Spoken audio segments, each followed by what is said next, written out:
Domenico Fontana didn't knock. He never knocked in his own house. But when he pushed open the door to the maid's quarters, a room he'd never entered in 15 years, the hinges gave a soft groan that felt like a warning.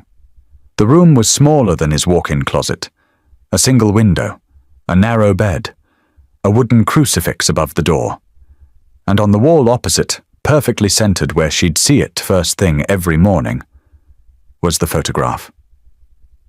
"Why is my late son on your wall?" His voice came out strangled. Not the voice that silenced rooms, not the voice that made men confess sins they hadn't even committed yet.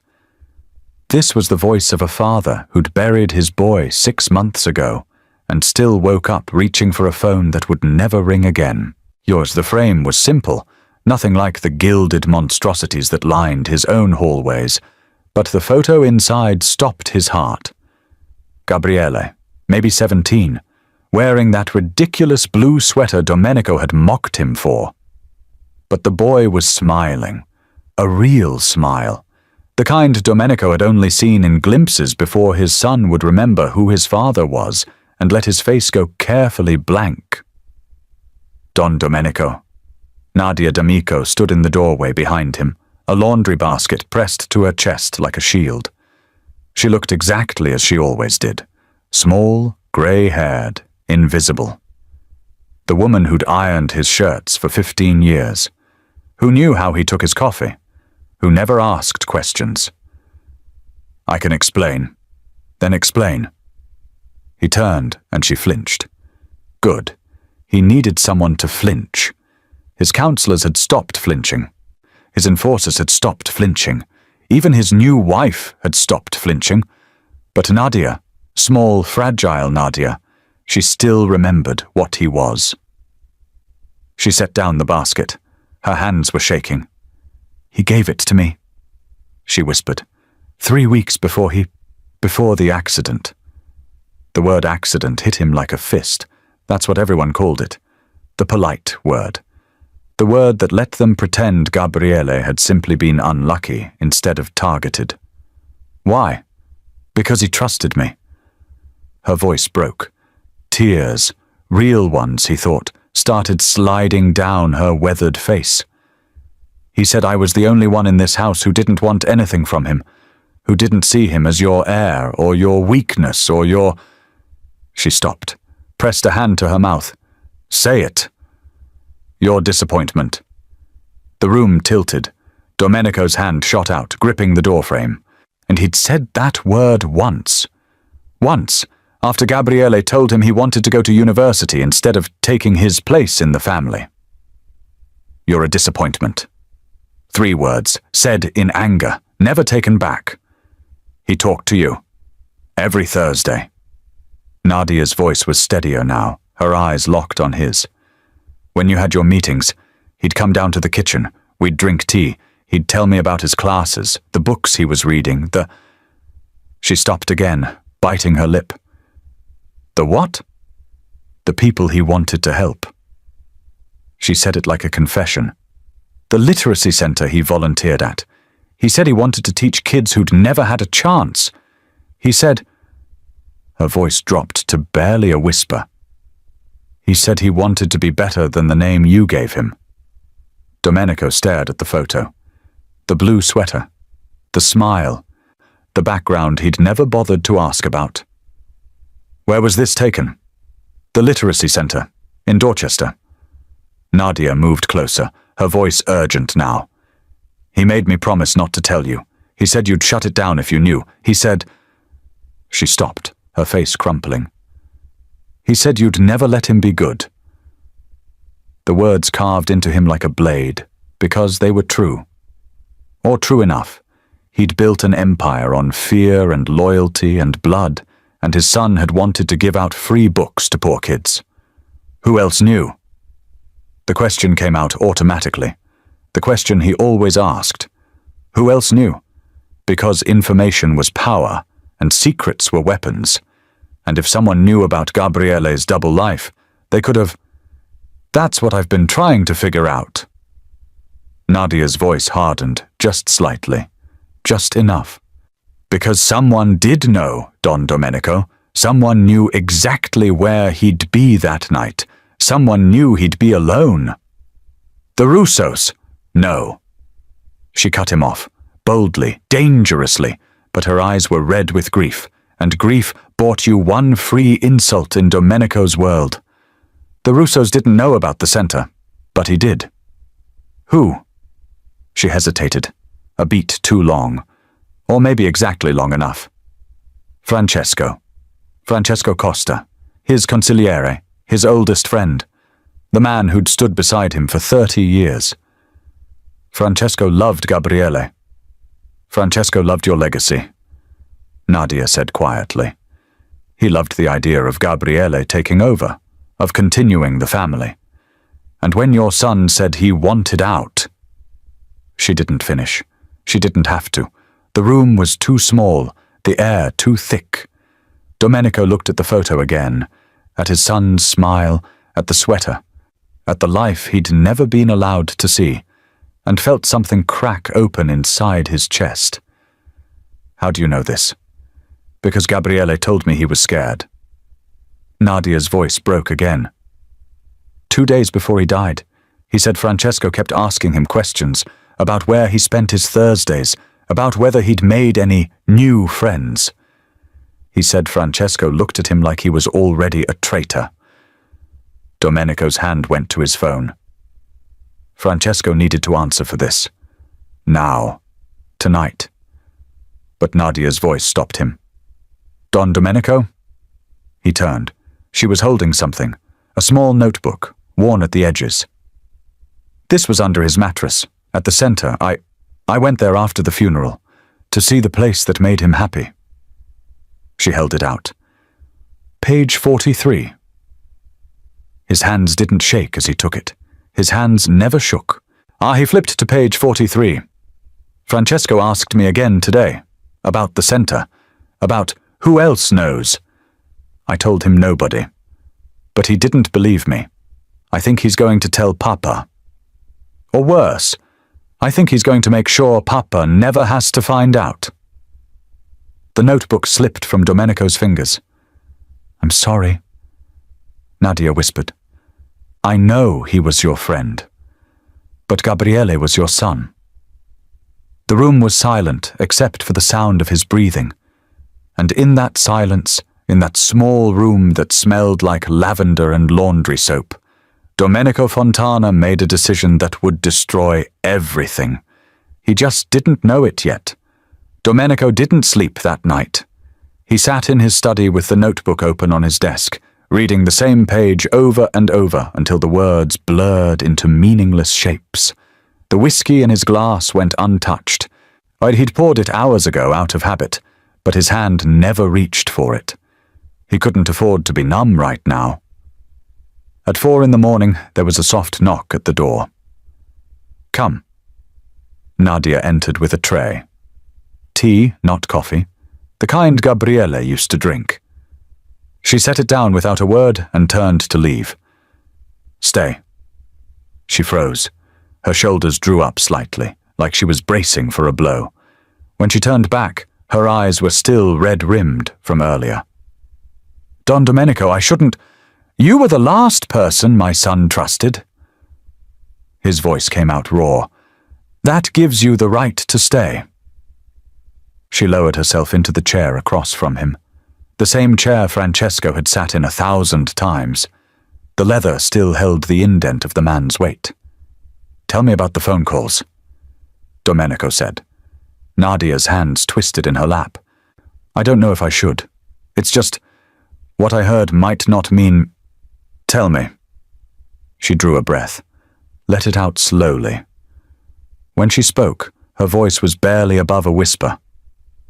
It was 3 weeks before the accident, maybe 4. I was cleaning the hallway outside Francesco's office. The door wasn't completely closed. She paused, her eyes dropping to her hands.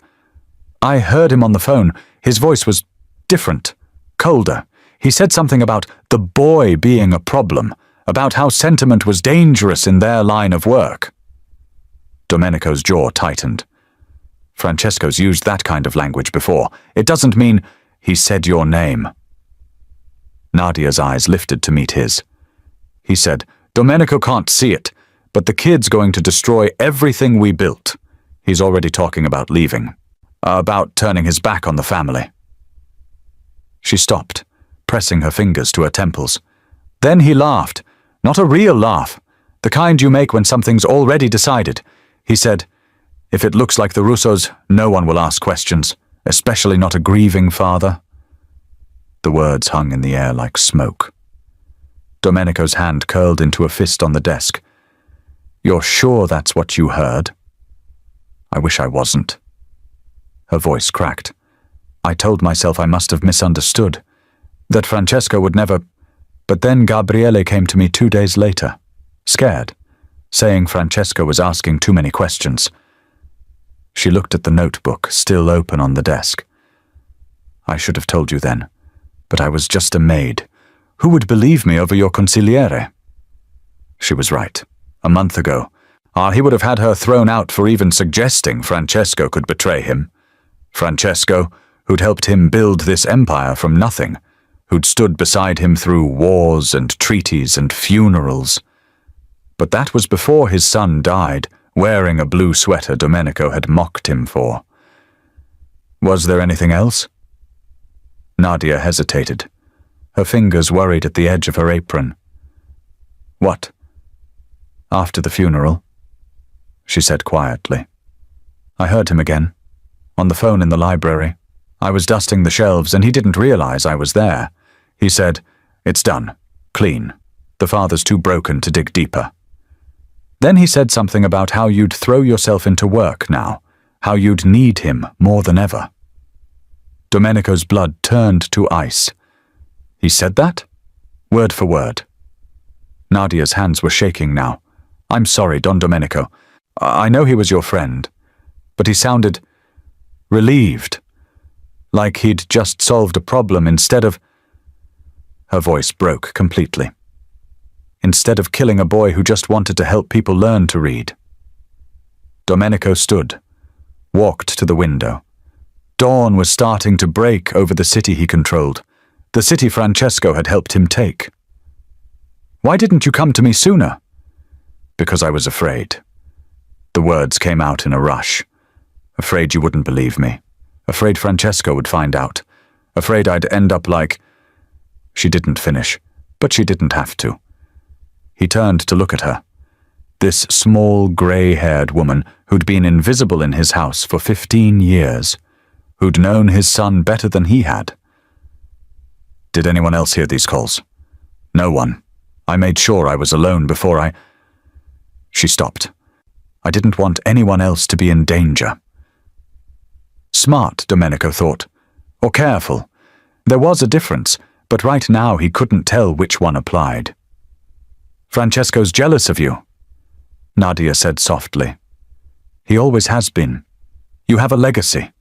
A son who was supposed to carry your name. All Francesco has is his position. And when Gabriele wanted to leave..." She shook her head. "I think Francesco saw it as a personal betrayal. Like your son was proof that everything he'd helped you build was worthless." The logic was sound. Too sound. Francesco had always been calculating. Strategic. If he'd decided Gabriele was a threat to the family's future, he would have acted. Cleanly. Efficiently. And he would have made sure Domenico never suspected. "I want you to think very carefully," Domenico said. "Is there anything else? Any detail? No matter how small?" Nadia was quiet for a long moment. Then she nodded. "The day after the funeral, I saw him burning papers in the fireplace. Personal papers, it looked like. Letters, maybe. He saw me watching and..." She swallowed. He smiled at me, like we shared a secret. Domenico's hands were steady as he picked up his phone, but inside something was burning that no amount of whiskey or time could put out. "Thank you, Nadia." She stood, smoothing her apron. "I'm sorry I didn't speak up sooner. Maybe if I had..." "Go get some rest." She left without another word. Domenico stared at Francesco's number on his phone. 30 years of friendship, of brotherhood, of trust. His finger hovered over the call button. Then he thought of Gabriele's smile in that photograph, the smile his son never gave him. He put the phone down. At first, he needed to be sure. And if Nadia was right, if Francesco had taken his son from him, then Domenico would make sure the man suffered in ways that would make the Russos look merciful. He just needed proof. 3 days passed. Domenico watched Francesco like a hawk watching a snake, looking for the lie, the slip, the moment when his oldest friend would reveal himself as his son's murderer. But Francesco gave him nothing. He was the same as always, efficient, loyal, concerned about Domenico's health, his sleep, his inability to focus on business. If the man was hiding guilt, he was doing it better than anyone Domenico had ever seen. Maybe Nadia was wrong. Maybe grief had made her hear things that weren't there. Or maybe Francesco was just that good. On the 4th day, Nadia knocked on his study door at noon. Her face was pale, and her hands clutching something small wrapped in a dish towel. Don Domenico.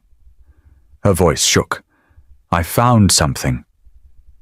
He gestured her inside. She closed the door behind her with more force than usual, like she was afraid someone might follow. I was cleaning Francesco's office this morning. He's been in meetings all day, so I thought... She trailed off, unwrapping the towel. A phone fell onto his desk. Cheap, prepaid. The kind you bought with cash and threw away after one use. It was taped under his desk drawer, behind the file folders. I only found it because I dropped my rag and had to reach back there. Domenico stared at the phone. His heart was suddenly too loud in his chest. You're sure it's his? It was in his private office, taped to his desk. She looked at him with those red-rimmed eyes. Who else would it belong to? He picked up the phone. The battery was nearly dead, but it powered on. No lock screen, no security. Either Francesco was arrogant or stupid, and the man had never been stupid. Have you looked at it? Nadia shook her head quickly. Too quickly. I brought it straight to you. I didn't want to... I thought you should see first. He opened the messages. There were only 3 conversations, all with unsaved numbers, all from 6 months ago, the week Gabriele died. His hands steadied as he read. They always steadied when the violence was close. Unknown. Kids schedule confirmed. Thursday nights, Literacy Center, Dorchester. Leaves at 9:45, takes the back route through the industrial district. Francesco. Alone? Unknown. Always. Says he doesn't want security. I thinks it scares the children. Francesco. Good. Keep watching. I need to know if he talks to anyone, if he's making plans. Unknown. Plans for what? Francesco. To leave. To betray everything his father built. Make sure I know the second he commits. The next conversation was dated 3 days later, the day before Gabriele died. Unknown. He's talking to a lawyer, estate planning. Looks like he's preparing to walk away. Asterisk Francesco. Thursday night. Make it look like the Russos. Clean, no witnesses. The father needs to believe it was the war, not the son's choices. Unknown. You're sure? Francesco. The boy's a cancer. Cut it out now or watch the whole body die. Do it. Asterisk, the final message was time-stamped 10:17 p.m., the night Gabriele was killed. Unknown. It's done. Body's in the right place. Russo calling card left. Police will find it in the morning. Francesco. Good. Destroy this phone after. And remember, whenever you hear. Domenico's vision went white at the edges. The phone creaked in his grip. He could feel his pulse in his temples, in his throat, in the base of his skull where rage lived like a sleeping dragon. Don Domenico? Nadia's voice seemed to come from very far away. Are you... Get out. She didn't argue. She left the phone on his desk and disappeared like smoke. Domenico read the messages again, then again, looking for the lie, the inconsistency, the thing that would prove this wasn't real. But everything fit. The timeline, the language. Francesco's cold, strategic mind turning his son into a cancer that needed cutting out. Make it look like the Russos. The father needs to believe it was the war. They'd used his grief as a weapon, fed his rage toward an outside enemy, while the real killer stood beside him at the funeral. Stood beside him as he swore vengeance against the Russos. Stood beside him while he planned retaliation that would have started a war. And Francesco had watched it all, knowing, smiling behind that mask of concern. How many times had Francesco asked if he was sleeping, if he was eating, if he needed anything, playing the role of loyal friend while Gabriele's blood was still fresh on his hands. The phone cracked. Domenico looked down to see he'd shattered the screen with his grip. But the messages were still visible beneath the spiderweb of broken glass. The boy's a cancer, his son, his Gabriele, reduced to a disease that needed removal. Domenico stood, walked to his safe, pulled out the Beretta he'd carried for 30 years. The weight of it in his hand was familiar, comforting, honest. Francesco was in the North Building right now, meeting with the distributors, probably telling them how concerned he was about Domenico's state of mind, how the boss was still grieving, how they all needed to be patient. Patient while the man who murdered his son walked free. No, not anymore. Domenico checked the chamber, loaded, ready. His hands didn't shake. They never shook when the decision was made, but something stopped him at the door. Some small voice that sounded like the lawyer he'd been 40 years ago, before the blood, before the empire, when evidence still mattered. The boy's a cancer. Francesco wouldn't write that. But Francesco was too careful, too smart. He'd use code, metaphors, not spell out a murder in text messages, unless he thought the phone was secure, unless he thought no one would ever find it. Domenico looked at the gun in his hand, then at the shattered phone on his desk. His son was dead. That was real. The messages were here. That was real. And Francesco had been asking questions before Gabriele died. Nadia had heard him. That was real too. Sometimes the truth was just the truth. Sometimes the people you trusted were the ones who hurt you most. He put the gun in his jacket pocket and walked toward the North Building. The dragon was awake now, and it was hungry. Domenico walked into the conference room without knocking. The distributors looked up from their spreadsheets. Francesco stood at the head of the table, mid-sentence, his reading glasses perched on his nose. Everyone out. The distributors didn't ask questions. They gathered their papers and fled like mice from a burning building. Francesco removed his glasses slowly, folding them with the careful precision he brought to everything. Domenico, how long have you been planning it? Francesco's face went still. Not guilty still, confused still, which made it worse.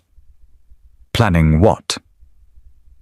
Domenico pulled the burner phone from his pocket and set it on the conference table. The shattered screen caught the light. Francesco stared at it like it was a snake. I don't know what that is. It was taped under your desk. Domenico's voice was quiet. The voice he used right before someone died. Funny place to keep something you don't recognize. Francesco's eyes moved from the phone to Domenico's face. Something shifted in his expression. Not fear, understanding. The look of a man who'd just realized he was standing on the edge of a cliff. Domenico, whatever you think that phone means, read it. I don't need to read it. I'm telling you, read it.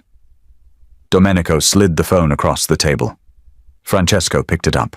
His hands were steady as he scrolled through the messages. Domenico watched his face for the tell. The crack. The moment when the mask would slip and he'd see the truth underneath. But Francesco just looked tired. old, like he'd aged 10 years in 10 seconds. "This isn't mine. It was under your desk. Then someone put it there." Francesco set the phone down gently. "Domenico, I've known you for 30 years. You know me. You know I would never—" "The boy's a cancer," Domenico quoted. His voice didn't rise. Didn't need to. "That's what it says. My son. Your godson. A cancer that needed cutting out." Francesco's face went white. "I never said that. I would never say that. Gabriele was like my own. Don't—" The word came out like a whip crack. "Don't you dare talk about him like you loved him." "I did love him." Francesco's voice broke. Actual tears started in his eyes. "I held him when he was born. I taught him to ride a bike. I was there when—" "You were jealous of him." "What?" "He had something you never would. A legacy. A name that would live on after I was gone. And when he wanted to leave, you saw it as a betrayal." Domenico leaned forward. "So you took him from me. Made it look like the Russos. Let me grieve while you played the loyal friend." Francesco was shaking his head. No, Domenico, listen to me. I don't know who made those messages or how that phone got into my office, but it wasn't me. I swear on my mother's grave." "Your mother's grave?" Domenico laughed. It sounded like breaking glass. "You swore on your mother's grave when you became my consigliere, when you promised to protect my family, my son." His hand went to his jacket pocket. Francesco saw the movement, saw what it meant. "Don't do this." Francesco's voice was steady now, resigned. "If you're going to kill me, fine, but don't believe the lie. Don't let whoever did this tear apart everything we built." "We didn't build anything." Domenico pulled out the gun, set it on the table between them. "You built a throne on my son's grave." Francesco looked at the gun, then at Domenico. "I'm not going to beg. If you think I did this, if you really believe I killed Gabriele, then pull the trigger. But you're wrong. And when you figure that out, it's going to destroy you." In the doorway, barely visible in the shadows, Nadia stood with a dust cloth in her hands. Her eyes were fixed on Francesco. Her face was arranged in perfect sympathy, perfect sorrow, like she was watching a tragedy she couldn't prevent. Domenico didn't pull the trigger. That would have been mercy. "You're out," he said instead. "Effective immediately. Your accounts are frozen. Your access is revoked. You have 1 hour to clear out your office and leave the property." Francesco's face crumpled. Not from fear of death, from something worse, the death of trust, of brotherhood, of 30 years reduced to ash. "Domenico, please! If you're still here in an hour, I'll have you dragged out." Domenico picked up the gun. "And if I ever see you again, I'll finish what I should have finished today." "Who's telling you these lies?" Francesco's voice was desperate now. "Who's in your ear? Because this isn't you. You don't turn on family without proof. Real proof. I have proof." Domenico tapped the phone. "Your words. Your plan. Your guilt." "That's not mine." Francesco slammed his hand on the table, the only show of anger he'd allowed himself. "And if you can't see that, if you're so blinded by grief that you'll believe some planted evidence over 3 decades of loyalty, then maybe I'm better off gone." He stood, straightened his jacket, looked at Domenico with something that might have been pity. "I hope you find who really did this," Francesco said quietly, "before they take everything else from you too." He walked toward the door. Nadia stepped aside to let him pass, her face still arranged in that perfect mask of sympathy. Francesco didn't look at her, didn't look at anything except the floor in front of him. The door closed. Domenico stood alone in the conference room with a smoking gun that had never fired and a dead son who would never come back. In the hallway, Nadia allowed herself the smallest smile. Then she smoothed her apron and went back to dusting. There was still so much work to do. If you like where this story is going, I need you to like this video and subscribe. That would be the best birthday gift for me. Thank you. Francesco wasn't the only one who left. Within a week, Domenico's head of security resigned. Said he couldn't work for a man who turned on his own without a proper investigation. 2 days after that, his accountant disappeared. No letter, no explanation. Just gone. Then Paolo, his driver of 12 years, asked for a transfer to the shipping operations. Said he needed a change. Wouldn't meet Domenico's eyes when he said it. By the end of the month, the house was half empty. The men who'd sworn blood oaths were suddenly finding reasons to work elsewhere, to serve other families, to retire early with their health intact. Only the quiet ones stayed. The ones who didn't ask questions. The ones who understood that loyalty now meant silence. And Nadia. She was always there. Not hovering, exactly. Just present. When Domenico woke at 3 in the morning, unable to sleep, she'd appear with warm milk and one of Gabriele's favorite books. When he forgot to eat lunch, she'd bring a tray to his study without being asked. When he couldn't remember if he'd taken his blood pressure medication, she'd show him the daily log she'd started keeping. "You need to take care of yourself, Don Domenico," she'd say gently. "Gabriele would want you to." She was right. She was always right lately. The medication helped with the headaches. The tea helped him sleep. The routine she'd established helped him function when everything felt like it was sliding into chaos. He'd promoted Bruno to consigliere. Good soldier. Followed orders. Didn't ask uncomfortable questions about Francesco or the burner phone or why half the inner circle had vanished like morning fog. And Bruno handled the day-to-day operations while Domenico handled the grief. But it was Nadia who really ran things now. She knew which calls to put through and which to hold. She knew when to cancel meetings because Domenico wasn't fit to be seen. She knew which suits to lay out based on who he was meeting. She even knew his coffee order better than the wife who'd moved into the guest wing after the purge. Too much stress. Lydia had said, "I need my space." Fine, let her have her space. The house was full of space now, empty rooms, silent hallways, the echo of footsteps where there used to be voices. Domenico found he preferred it this way. Fewer people meant fewer chances for betrayal, fewer masks to see through, fewer knives to watch for in the dark. "You're losing weight," Nadia mentioned one evening as she brought his dinner. "You need to eat." "Not hungry." Gabriele used to say the same thing when he was stressed. She set the tray down. I'd make him soup. He could never resist soup. So he ate the soup. Because she was right. Because Gabriele would have wanted him to take care of himself.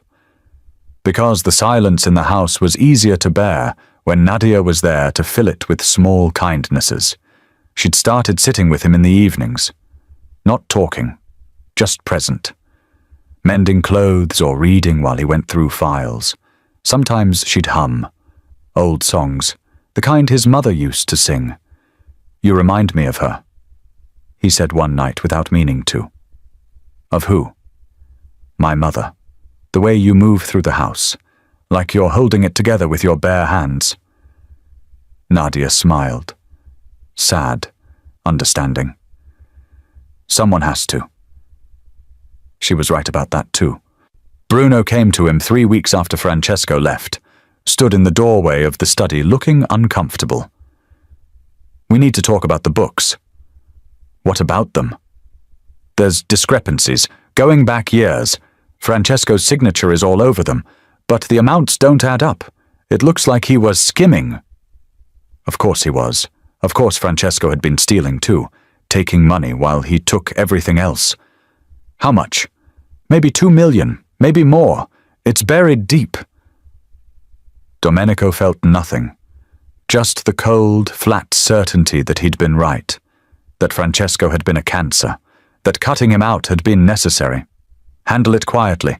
I don't want this getting out." Bruno nodded and left. Domenico sat in the growing darkness, Not bothering to turn on the lights, Nadia appeared at his elbow with the lamp already on. "You shouldn't sit in the dark," she said. "It's not good for your eyes." "I didn't hear you come in." "I move quietly." She poured him more tea. "Old habit. My mother was a maid, too. She taught me to be invisible." But Nadia wasn't invisible anymore. She was the only solid thing in a house full of ghosts. "I don't know what I'd do without you," he said. She paused, teacup in hand. Something flickered across her face. Too fast to read. "You'll never have to find out, Don Domenico. I'm not going anywhere." She said it like a promise, like a threat, like the only truth left in a world built on lies. The house settled around them, silent, empty, perfect. In the kitchen, Nadia's phone buzzed, a single message from an unsaved number. Phase 3 complete. Inner circle dismantled. He trusts no one but you now. Asterisk, she deleted it. It went back to pouring tea. The house was quiet, just as she'd wanted, and there was still so much work to do. Nadia brought the box on a Tuesday morning. Cardboard, worn at the edges, with Dorchester Literacy Centre stamped on the side in faded blue ink. "I went back," she said, setting it on Domenico's desk. "To the centre. I thought you might want these." "What are they?" "Gabriele's books, the ones he kept in his locker there. The director said I could take them. She remembered him fondly. Said he was the best volunteer they ever had." Domenico stared at the box like it might explode. Inside were pieces of his son's secret life. The life he'd lived away from the mansion, away from the name Fontana, away from everything Domenico had built. "I don't know if I can—" "You don't have to look now." Nadia's voice was gentle. "I can put them in storage or donate them back.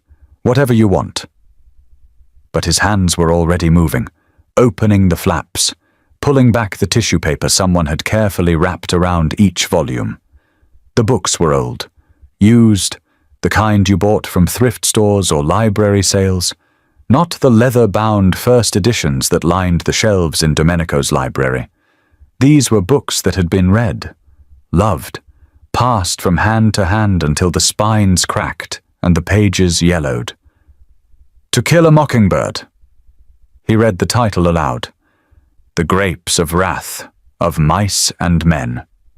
He used them for his reading groups, Nadia said. "The older students.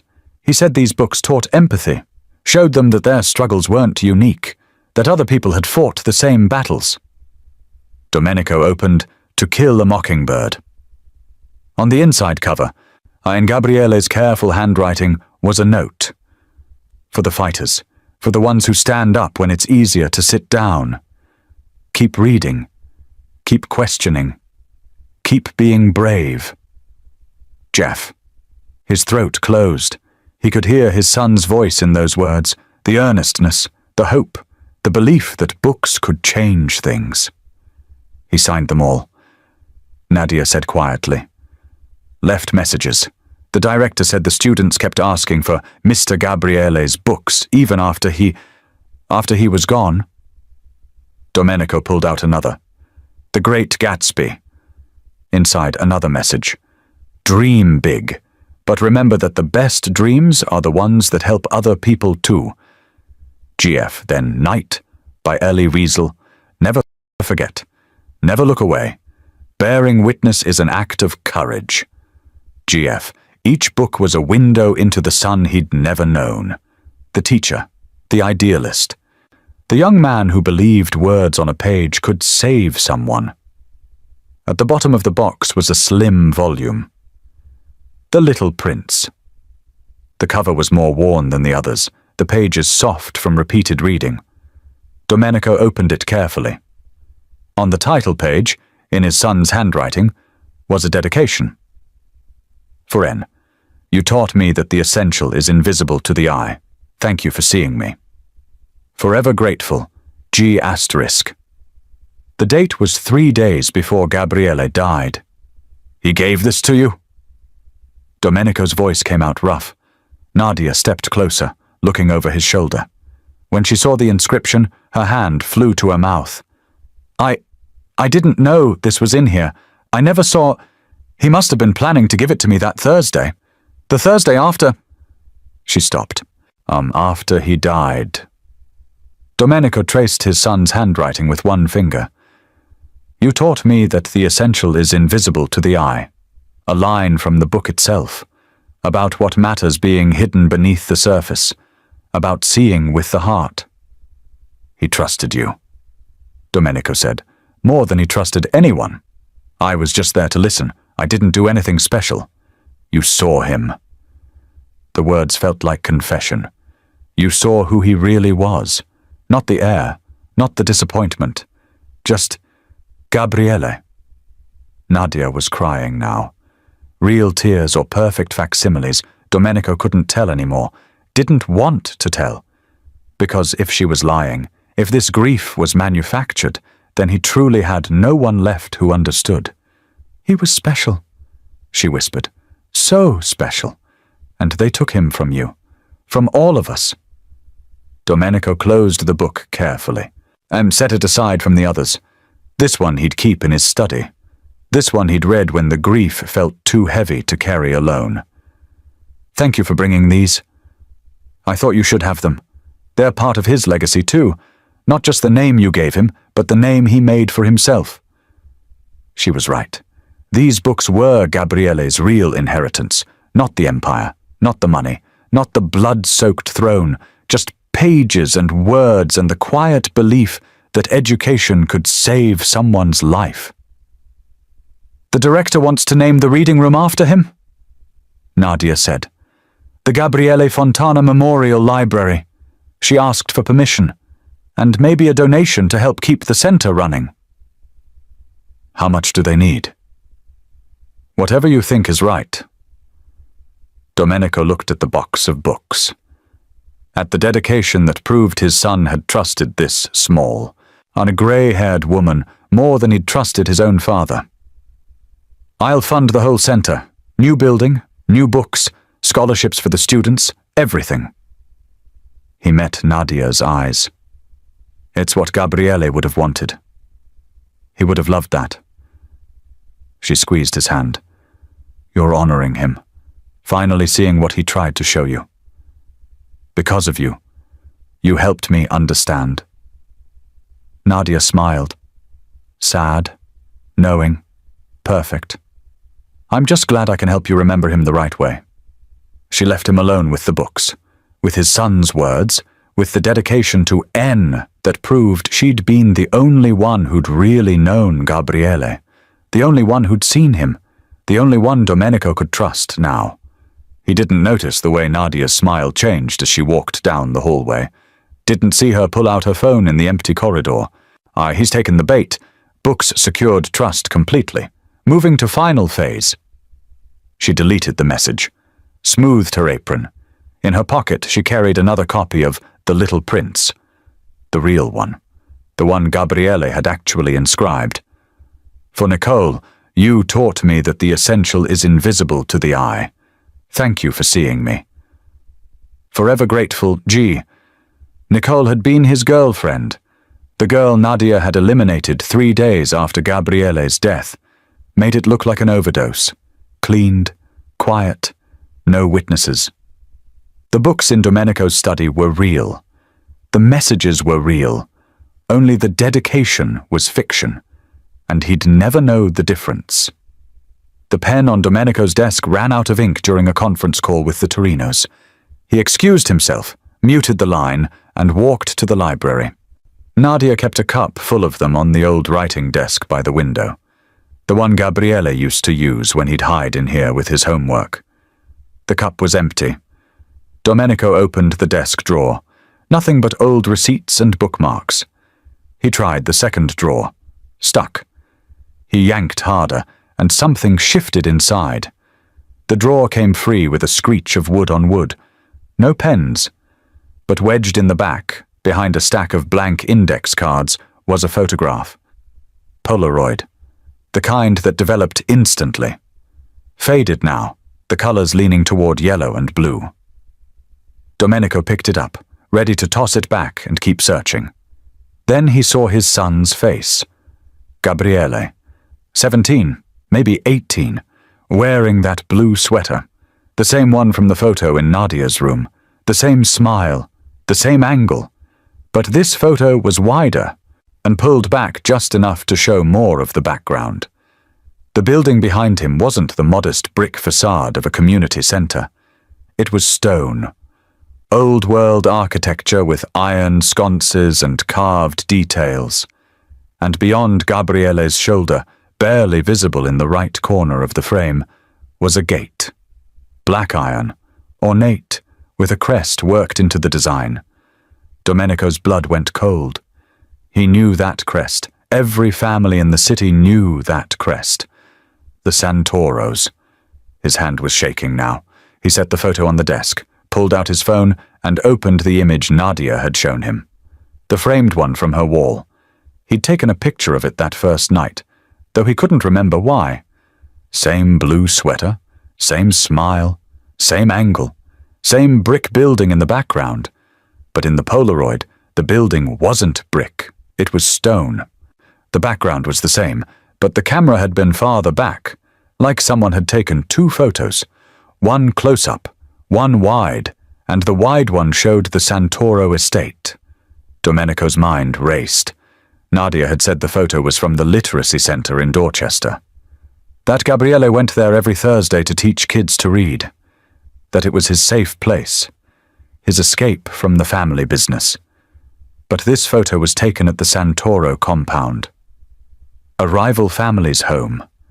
The same family that had been pushing into Fontana territory for years. The same family that would have benefited most from Gabriele's death.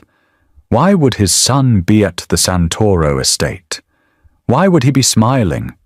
And why would Nadia have a cropped version of the same photo hanging on her wall? His phone buzzed. The Torinos, still on hold. He ignored it. Think. There had to be an explanation. Maybe Gabriele had been there for a reason. A meeting. A negotiation. Maybe Domenico had sent him and forgotten. No, he'd never sent Gabriele to the Santoros. Never. The boy wasn't ready for that kind of diplomacy. And the Santoros would have used his inexperience against them. Unless Gabriele went on his own. Unless he was planning something. Unless... The door opened. Nadia stood in the doorway with a tea tray. I thought you might want something warm. You've been working so hard lately. She stepped inside, smiling. Then she saw the photo on the desk. Her smile didn't falter.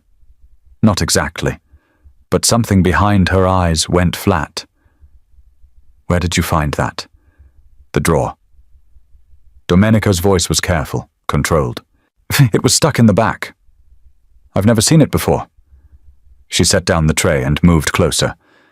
Is that Gabriele? You tell me. She picked up the Polaroid, studied it, frowned. It looks like him, but I don't recognize the location. She looked up. Where do you think this was taken? The Santoro estate. Nadia's face went pale. Perfect shock. Perfect confusion. That's impossible. Gabriele would never go there. You know that. Then why is he standing in front of their gates? I don't know. She set the photo down like it burned her fingers. Maybe it's not what it looks like. Maybe he was just passing by. Or maybe someone brought him there without telling you. Who? I don't know.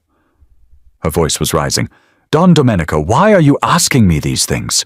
I'm just trying to help you remember your son the way he deserves to be remembered. This is the same photo you have on your wall. Domenico pulled out his phone, showed her the image of the framed version. Same angle, same sweater, same smile. But yours is cropped. This one shows the whole picture. Nadia stared at the two images side by side. Her mouth opened, closed, opened again. I must have cropped it. When I had it printed, the center was in the middle, so I focused on that. I didn't realize... She pressed a hand to her chest. Are you saying the literacy center was on the Santoro property?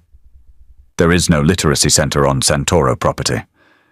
Then maybe I was wrong about where the photo was taken. She looked genuinely confused now, lost. Gabriele told me it was the center. I believed him. Why would he lie to me? Good question. Why would Gabriele lie? Unless he was hiding something. Unless the literacy center was a cover for something else. Unless everything Nadia had told him was based on lies his son had told her. Or unless Nadia had known the truth all along. Domenico looked at her. This small woman who'd held his house together. Who'd helped him through the worst grief of his life. Who'd led him to Francesco's betrayal. Francesco's alleged betrayal. I need you to think very carefully, Domenico said. Did Gabriele ever mention the Santoros? Ever talk about meeting with them? Going to their property? Never.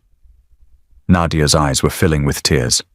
I swear, Don Domenico, he never mentioned them. He talked about the center, the students, the books. That's all. Then why would he take a photo at their estate and tell you it was somewhere else? I don't know. She was crying now. Maybe he was protecting me. Maybe he knew you'd be angry if you found out he was meeting with them. Maybe he thought... She trailed off. Maybe he was trying to make peace between the families. And he knew you'd never approve. It made sense. Terrible sense. Gabriele had always been soft. Always thought problems could be solved with conversation instead of force. If he'd gone to the Santoros with some naive plan to broker peace, they would have used him, gotten information, then eliminated him to weaken the Fontana family. And Francesco would have known. Francesco, who always knew everything. Francesco who'd been asking questions about Gabriele's Thursday absences.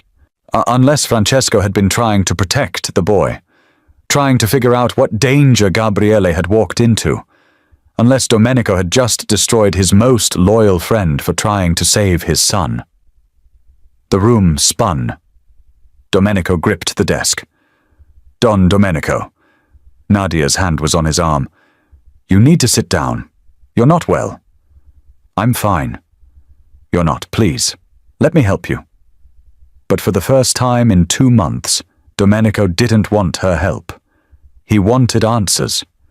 And he was starting to suspect the woman offering comfort was the last person who would give them. Domenico didn't sleep that night. He sat in his study with both photos laid out on the desk, the framed one from Nadia's wall, the Polaroid from the drawer, looking for the lie, looking for the truth, looking for something that would make sense of the sick feeling growing in his gut. At 3 a.m, he made a call. I need you in my office, now.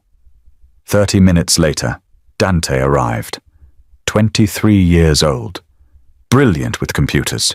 The kind of brilliant that meant he could have worked anywhere but chose to work for Domenico because the pay was obscene and the questions were few. Scan this. Domenico handed him the Polaroid. I need to know when it was taken, where it was taken, everything the image can tell me. Dante pulled out a portable scanner. Polaroids are tricky. Depending on when it was taken, there might not be any digital metadata. Try anyway. Yes, sir.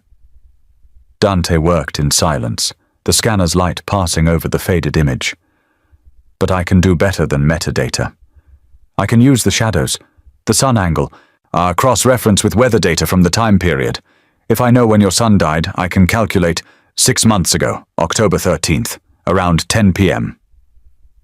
Dante's fingers flew across his laptop. Okay, and this is him in the photo? Yes. Give me 20 minutes. Domenico watched the boy work, watched code scroll across the screen, watched algorithms analyze light and shadow, and the position of the sun in a photo taken God knows when. Got something. Dante turned the laptop. The photo quality is degraded, but I can pull some information. Based on the shadow angles and the sun's position, this was taken in autumn, late afternoon, probably between 4 and 5 p.m. What date?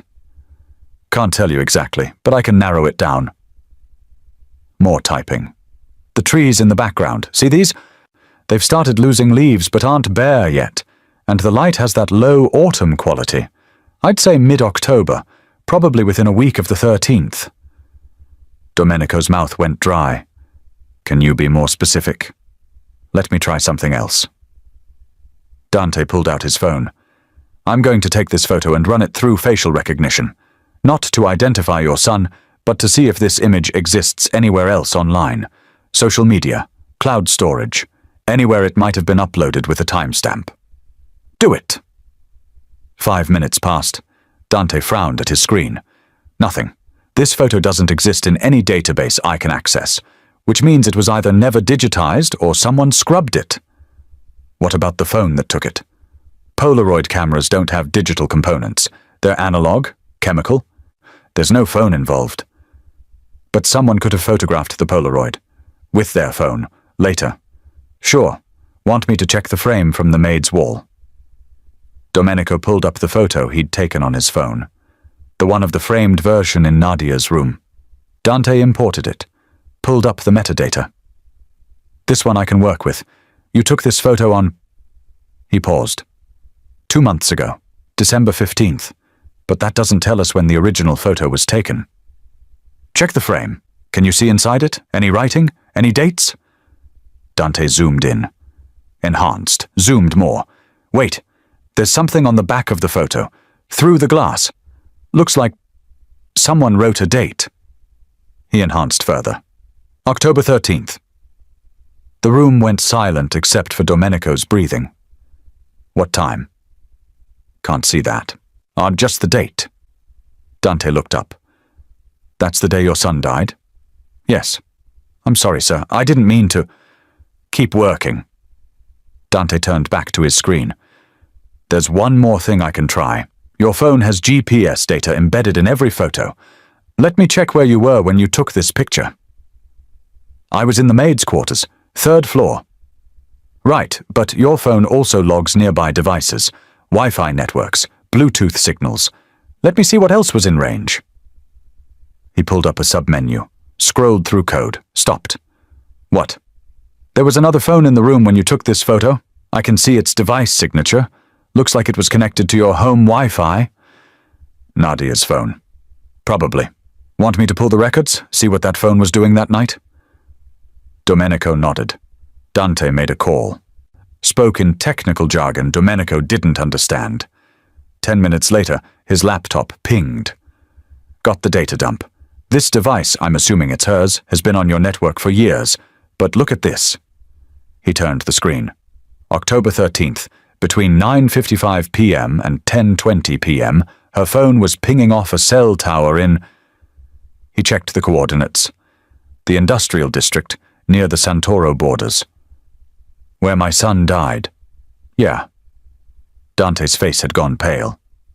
Her phone was there, at the exact time your son was killed. The world tilted. Domenico gripped the desk. Show me exactly when. Dante pulled up a timeline. Her phone left your house at 8:40 p.m., traveled east, arrived at these coordinates at 9:45 p.m., stayed there until 10:17 p.m., then traveled back. She was home by midnight. 10:17? Yes, sir. My son's body was found at 10:07. The police called me at 10:15. Dante stared at the screen. So her phone was at the scene for 32 minutes, and it stayed there for 10 minutes after the body was discovered. Domenico felt something crack open inside his chest. What else can you tell me about that phone? Let me check its activity that week. Dante scrolled. She made 3 calls to an unlisted number on October 10th, 11th, and 12th. The 13th, the day your son died, she texted that same number at 7 p.m. Message was deleted, but the metadata shows it was sent. Can you trace the number? It's a burner. Dead now, but I can tell you it was registered to a prepaid account bought with cash in September. No name attached. Where was it purchased? Queens, near the Santoro territory. The pieces fell into place like a blade sliding home. Nadia's phone at the scene. The photo taken at the Santoro estate. The cropped version on her wall. The burner phone she'd found in Francesco's office with its convenient messages. She hadn't found that phone. She'd planted it. She hadn't overheard Francesco's calls. She'd invented them. She hadn't been Gabriele's confidant. She'd been his executioner. "Pull everything," Domenico said quietly. "Every text, every call, every location ping from her phone for the last year. That'll take a few hours. I have time." Dante worked in silence. Domenico watched the sun rise through the window, watched the house wake up around him, heard Nadia's footsteps in the hallway as she started her morning routine. The woman who'd held his hand through grief, who'd fed him lies wrapped in sympathy, who'd helped him destroy his most loyal friend. At 7 a.m., Dante turned the laptop around. Her phone history, every communication, every location, everything. Domenico looked at the screen, saw the pattern, the coordination, the careful destruction of his inner circle, one planted piece of evidence at a time, saw the message sent 3 days ago to another burner phone. Phase complete, inner circle dismantled. He trusts only me now, ready for final phase. "Do you want me to call security?" Dante asked quietly. "No." Domenico closed the laptop. "I'll handle this myself. Sir, if she's dangerous, she's not dangerous anymore." Domenico stood. "She's already won." He just had to figure out why, and then he had to figure out how to make her pay for it. Domenico set the table himself that evening. 2 place settings at the small dining table in his private quarters. The one he never used for business, the one where family ate. He poured the wine, arranged the silverware, put out candles like this was something worth celebrating. At 7 p.m. he called down to the kitchen. "Nadia, I'd like you to join me for dinner." A pause on the other end. "Don Domenico, that's not appropriate. I'm staff." "You're more than staff. You've been my strength these past months. Please, indulge me." Another pause. Longer this time. "Of course. I'll be right up." She arrived 10 minutes later, hair pinned neatly, apron removed. She looked smaller without it, more vulnerable, like the woman who'd stood in her quarters 6 months ago, crying over a boy she claimed to love. "Sit." Domenico pulled out her chair. "This is too much." "It's not enough." He poured her wine. "You've done so much for me. For this house. I wanted to thank you properly." She sat carefully, hands folded in her lap, eyes on the table. "You don't need to thank me. I was just doing my job." "No." Domenico sat across from her. "You did more than your job. You helped me see the truth. You showed me who I could trust, who I couldn't." Nadia lifted her glass, sipped. Her hand was steady. "I only told you what I knew. You told me Francesco killed my son. Because he did. You told me he was jealous, that he planted evidence, that he was stealing from me. All true. You told me Gabriele trusted you, that you were his confidant, that he gave you that photograph as a gift. He did." Her voice was firm. "He gave it to me 3 days before he died." Domenico pulled the Polaroid from his jacket pocket, set it on the table between them. "Then explain this." Nadia looked at the photo. Her face didn't change. Not exactly. But something behind her eyes went cold. "Where did you find that?" "The library, in Gabriele's desk. Same photo, same smile, same day." He leaned forward. "But this one shows the Santoro estate. The one you gave me was cropped." "I told you I didn't know where it was taken. Your phone was at the scene when my son died." Domenico's voice was quiet, deadly. "My tech team pulled the records. You were there, Nadia. You watched him die." The room went silent, except for the candles flickering. Nadia set down her wine glass. Carefully, precisely. When she looked up, her face was different. The grief was gone. The fragility was gone. What remained was cold and sharp and patient. How long have you known? Does it matter? I suppose not. She leaned back in her chair. You were always going to figure it out eventually. I just needed you broken first. Why? Why what? Her voice had changed too.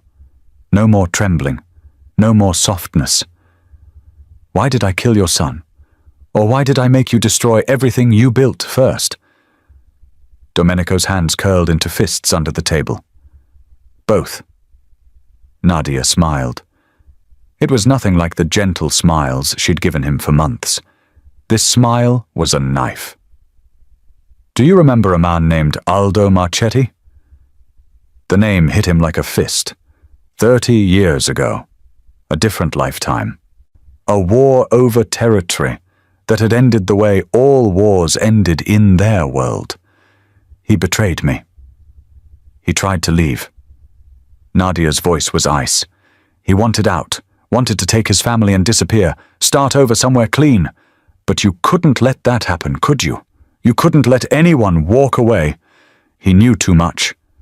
He was your friend. The words were venom.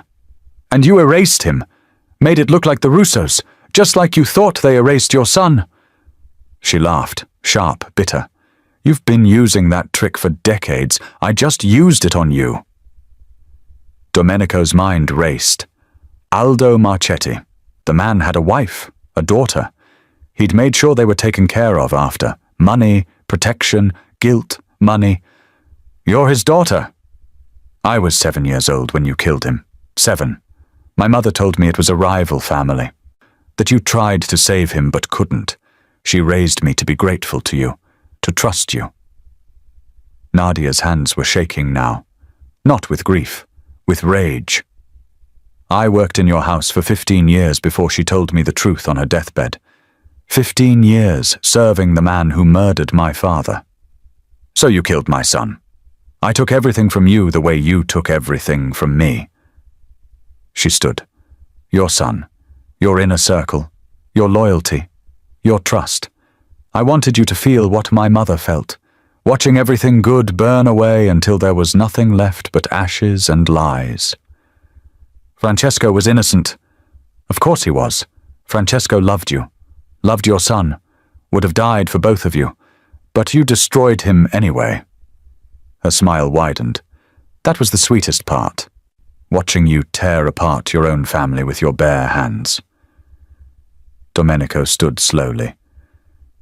You won't leave this room alive. I don't need to.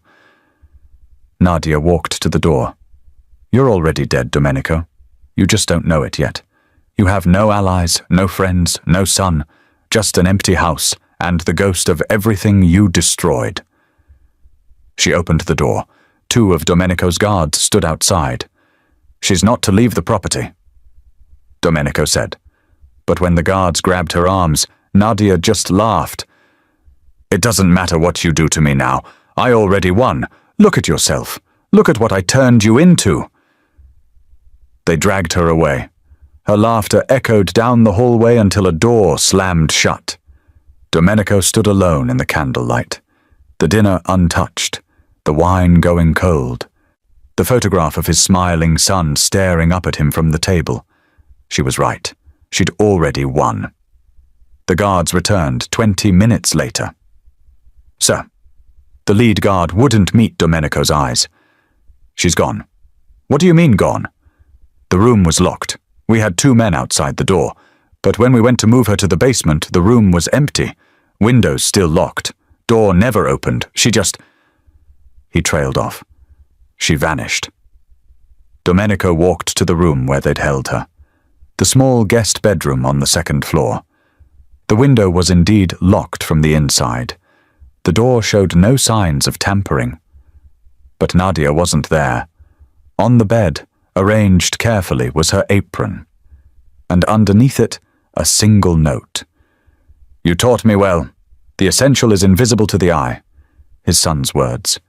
Twisted into a final goodbye. Domenico crushed the note in his fist. Find her. We're trying, sir. But she's had 15 years to plan her escape routes. She knows this house better than we do. Better than anyone did. She'd been invisible for so long that no one had noticed when she learned every exit, every passage, every blind spot in the security. She'd walked through his house like a ghost, and now she'd disappeared like one. By morning, it was clear she was gone. Truly gone. No trace, no trail. Like she'd never existed at all. Domenico stood in his study as the sun rose. The house was silent around him. Too silent. The kind of silence that came from empty rooms and missing voices. Bruno appeared at the door. The men are asking what we should tell people about Francesco, about the others who left. Tell them the truth. Which truth? Sir? That I was wrong. The words tasted like ash. That Francesco was innocent, that they all were. Bruno shifted his weight. Some of them won't come back. Not after what happened. I know. And Francesco. What about him? He's gone, sir. Left the city 2 weeks ago. No forwarding address. No contact information. It's like he erased himself. Of course he had. The man Domenico had called brother for 30 years. The man who'd stood beside him through every war, every treaty, every impossible decision. Gone because Domenico had believed a lie wrapped in tears. Keep looking anyway. Bruno nodded and left. Domenico walked through the house as the morning light filled the rooms. So many rooms. All of them empty now. The dining room where his family used to gather. Empty. The office where Francesco used to work. Empty. Gabriele's bedroom. Untouched since his death. Empty. Even Lydia was gone. Moved out 3 days ago without a word. Just a note on the dresser. I can't live in a mausoleum. The house had become exactly what Nadia wanted. A tomb. A monument to everything Domenico had destroyed with his own hands. He found himself back in the library, standing at the desk where he'd found the Polaroid. He picked up the photograph, looked at his son's smile. Gabriele was 17 in this photo, maybe 18, wearing that ridiculous blue sweater, standing in front of the Santoro gates with a smile that lit up his whole face. For months, Domenico had thought that smile was happiness. His son, finally free from the weight of the Fontana name. Finally himself. But now he understood. He pulled out his phone, opened the photo of the framed version from Nadia's wall, zoomed in on the background. The brick building she'd claimed was the literacy center. He'd believed it because he wanted to believe his son had found something good, something pure, something worth smiling about. But it wasn't a literacy center. It was the carriage house on the Santoro estate. He could see it clearly now. The same stonework, the same architectural details. And Gabriele's smile wasn't joy. It was trust. The smile you give someone you believe is your friend. Someone you think is taking your photo because they care about you. Someone who told you they'd help you escape your father's world. That was the last smile his son ever gave, to the woman who was leading him to his death. Nadia had been there, had taken this photo, had probably told Gabriele some story about why they needed to meet at the Santoro estate. Some lie about peace negotiations or safe passage or a better life. And Gabriele had believed her, had smiled for the camera, had trusted her completely. 10 minutes later, he was dead. Domenico's hands shook as he set the photo down, his son's last moments, captured in faded Polaroid colors, a smile that would haunt him forever because it was built on a lie. The phone on his desk rang. He didn't answer. It rang again, and again. Business that needed his attention, territory that needed protecting, wars that needed fighting. But what was the point? He'd spent 30 years building an empire, and it had cost him everything that mattered. His son, his friends, his trust, his ability to see truth from lies. The house settled around him, empty and vast and cold. He'd once filled these rooms with power and fear and loyalty. Now they were just rooms, expensive, beautiful, meaningless. He picked up his phone, scrolled to Francesco's number. His finger hovered over the call button. What would he even say?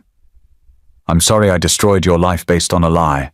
I'm sorry I believed a maid over 30 years of brotherhood.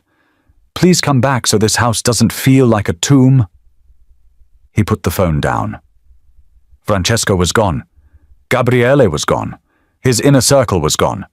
Even Nadia, his final companion in this empty house, was gone.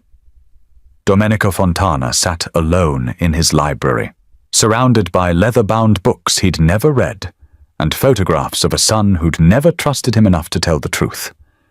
Outside, the city he controlled went about its business. Inside, he was just a man who'd won every war except the one that mattered. The essential is invisible to the eye. His son had understood that, had tried to teach him that, had smiled one last time for someone who saw him as nothing more than a weapon. And Domenico hadn't learned the lesson until it was too late. The photograph lay on the desk. That smile, that trust, that final moment before everything ended. He couldn't look away. He couldn't look away because it was all he had left.